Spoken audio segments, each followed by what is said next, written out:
నమస్తే రమగారు. నమస్తే జయ.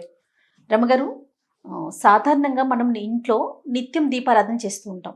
కొంతమంది ఉదయం చేస్తారు, కొంతమంది సాయంత్రం చేస్తారు, మరి కొంతమంది పొద్దున్న సాయంత్రం 2 పూట్ల కూడా చేస్తూ ఉంటారు కదా. ఇలా చేసేటప్పుడు తలస్నానం అనేది ఎంతవరకు అవసరం? సాధారణంగా దేవుడి దగ్గరికి వెళ్ళేటప్పుడు కానీ, లేకుంటే దేవాలయం దగ్గరికి వెళ్ళేటప్పుడు కానీ ఖచ్చితంగా తలస్నానం చేయాలని అనుకుంటాం మనం. కానీ నిత్య దీపారాధన చేసేవారు ఖచ్చితంగా తలస్నానం అనేది చేయాల్సిందేనా? మీరు అసలు ఎలా ఫాలో అవుతారు? రోజు తలస్నానం చేయవలసిన అవసరం లేదు. రోజు తలస్నానం చేయకూడదు కూడా. నిత్యము తలస్నానం చేయకూడదు. నిత్య దీపారాధన అంటే ఇప్పుడు మాలాగా ఇళ్లలో మాకు అది క్యాజువల్ పని, రెగ్యులర్గా చేయవలసిన విధి. పడుకోవటం లేవటం లాగా దీపారాధన చేయడం అనేది అంత అత్యంత సహజమైన క్రియ. అలా కాకుండా ఇళ్లల్లో లేవు పెద్దగా. మీ పెద్దవాళ్ళు ముందు తరాల్లో ఎవరు చేయలేదు. ఇప్పుడు ఈ తరంలో మనకు అలవాటు, మనకు నచ్చింది, దీపం ఉంటే బాగుంది అనిపిస్తుంది. అది చాలా మంచిదని మనం మిగిలిన పెద్దవారి దగ్గర వింటుంటారు, చేసుకోవాలనుకుంటారు. మనం కూడా చేయాలి అని చాలా కుటుంబాల్లో వారానికి ఒకసారి దీపం పెట్టేవి కూడా నా చిన్నప్పుడు నాకు తెలిసి చేయాలి. నా ఫ్రెండ్స్లో చాలామంది ఇళ్లలో పండగలప్పుడే దీపారాధన చేసి మామూలు రోజుల్లో ఊదొత్తులు వెలిగించే వాళ్ళని కూడా నేను చూశాను. నాకు తెలుసు కేవలం రోజు ఊదొత్తులు వెలిగిస్తారు దేవుడికి. గీపాలు ఏం పెట్టరు. దేవుడు గూడు దిగుడు ఓ పక్కన ఉంటుంది అంతే. అది పండగలప్పుడు, పబ్బాలప్పుడు, పుణ్యకార్యాలప్పుడు చేసుకునేదే తప్ప మాకు మళ్ళీ రోజు దీపారాధన, రోజు నిత్య దీపారాధన ఉండదు. నిత్య పూజ అవి అందరిలోనూ ఉండేవి కాదు ఇది వరకు. ఇప్పుడు క్రమంగా మనకి సోషల్ మీడియా ప్రభావం వల్ల రోజు దీపారాధన, దేవుడు కూడా అందంగా చక్కగా అలంకరించుకోవటము, పువ్వులు పెట్టడము, రోజు మార్చటము, తర్వాత ఈ రోజున ఇది చదువుకోవాలి, ఆ రోజున అది చదువుకోవాలి అని దైవభక్తి పరాయణత్వం పెరగటము, అవన్నీ ఈ కాలంలో డెవలప్ అయినవి. ఇవాళ రేపు డెవలప్ అయినవే తప్ప అందరూ చేసేవాళ్ళు కాదు. కానీ ఇప్పుడు మనం చేయాలనుకునే వాళ్ళ సంగతి. తలస్నానము అసలు సాధారణంగా మామూలుగానే అసలు వారంలో అన్ని రోజులు తలస్నానాలు చేయకూడదు. ఓహో. బుధవారము, శనివారము ఈ 2 రోజులే తలస్నానానికి అంటే తలంటుకి శ్రేష్టం. బుధ మరియు శనివారాలు. మిగిలిన వారాలన్నీ తలస్నానం చేయకూడదు. పైగా ఏమి నెత్తికి నూనె రాసుకోకుండా, ఏం పెట్టి రుద్దుకోకుండా నెత్తి మీద నీళ్లు పోసుకోవటం అశుభం, తప్పు, పనికిరాదు.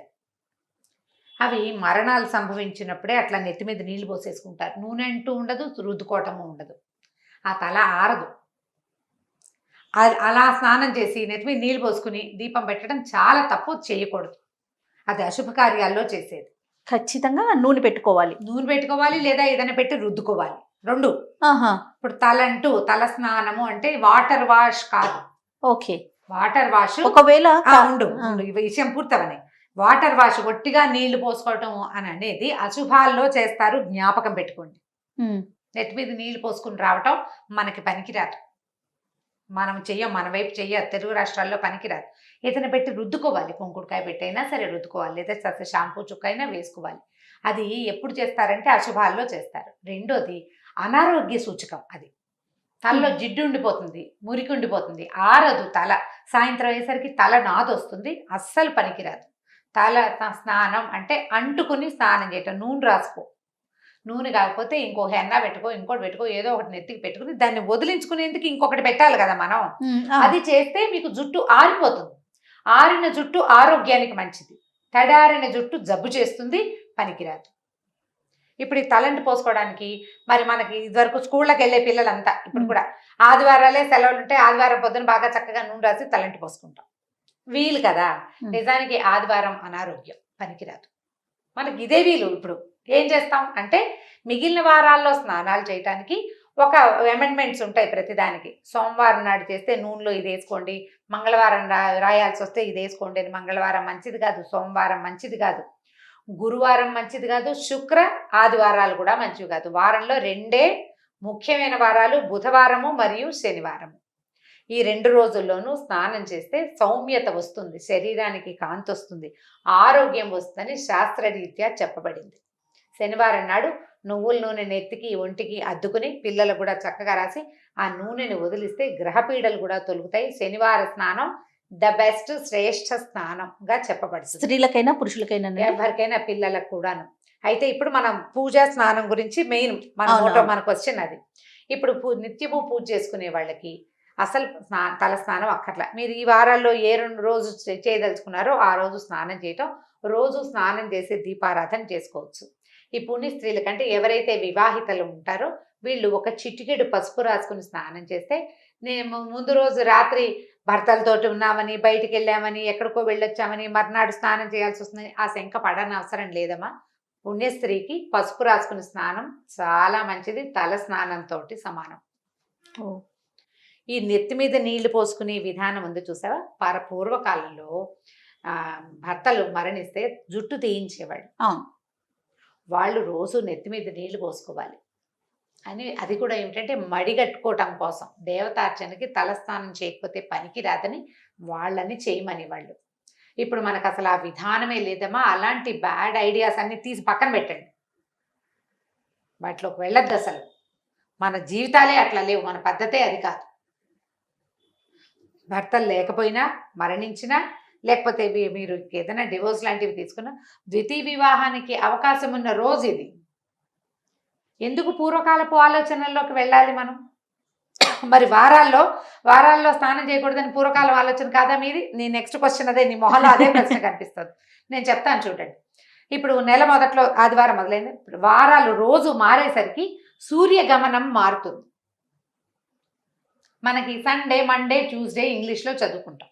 తెలుగులో ఆదివారము అంటే రవివారము సూర్యుడి, సోమవారం అంటే చంద్రుడిది, మంగళవారం అంటే కుజుడిది, బుధవారం అంటే బుధుడిది. ఇవన్నీ గ్రహాలకు సంబంధించిన రోజులమ్మా. ఈ రోజుల్లో సూర్య గమనం మారుతుంది కాబట్టి చంద్ర గమనం మారుతుంది. చుక్కలు పెరుగుతాయి, తగ్గుతాయి, చంద్రుడి కళలు పెరుగుతాయి, తగ్గుతాయి.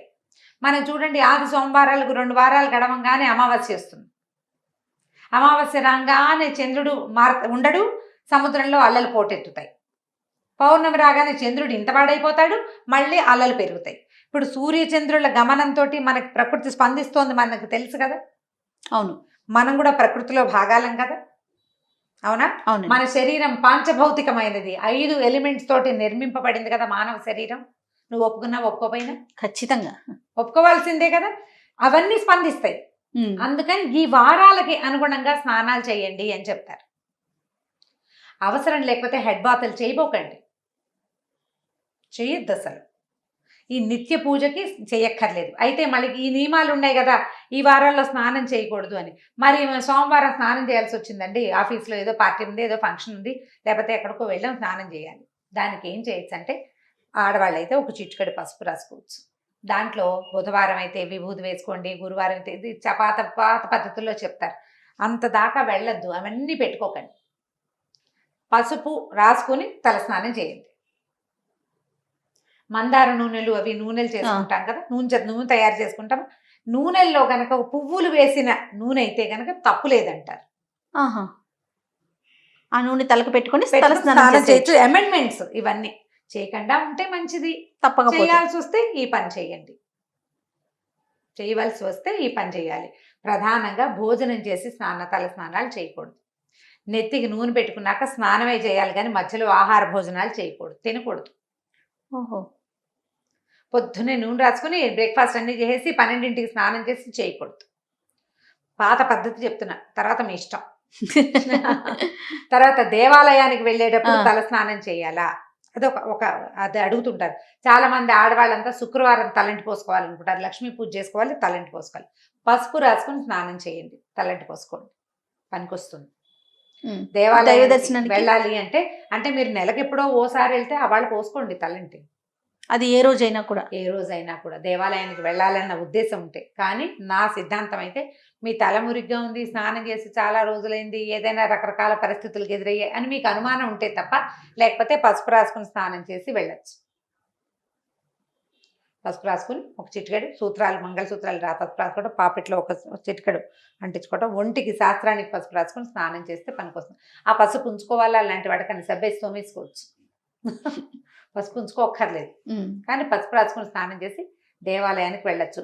ఈ నియమాలు ఏవి ఈ వారాల్లో చేయకూడదు అనేవి పుణ్యక్షేత్రాలకు వెళ్ళినప్పుడు కానీ, పండగల్లో, పర్వదినాల్లో కానీ, పుట్టినరోజులకు కానీ వర్తించవు. మన పుట్టినరోజు ఆదివారం నాడు వచ్చింది, పుట్టినరోజుకి తలంటి స్నానం చేసేసేయచ్చు, తప్పులేదు. ఓకే, అప్పుడు మనం ఇప్పుడు తీర్థానికి వెళ్ళాం, ఏ తిరుపతి వెళ్ళాం, ప్రయాణం అంతా దుమ్ము కొట్టుకుని ఉన్నాం, ట్రైన్లో స్నానం చేసి దేవతా దర్శనానికి వెళ్ళాలి స్వామివారికి అనుకుంటాం, అప్పుడు స్నానం చేయొచ్చు. పుణ్యక్షేత్రాల్లో స్నానాలు, తలంటి పోసుకోవటాలు దానికి వార నియమం ఉండదు. క్షేత్రాన్ని బట్టి మనం అక్కడికి వెళ్తే అక్కడ మనం క్షేత్రం తాలూకు పవర్లోకి వెళ్ళిపోతాం. సూర్యచంద్రాదులు మన ఏం చేయలేరు. అందుకని ఇది పనికొస్తుంది. ఇలా ఆలోచన పెట్టుకుంటే నిత్యము తల స్నానం చేయవలసిన అవసరం లేదు. వారానికి ఈ 2 రోజులు పెట్టుకుని స్నానం చేయొచ్చు.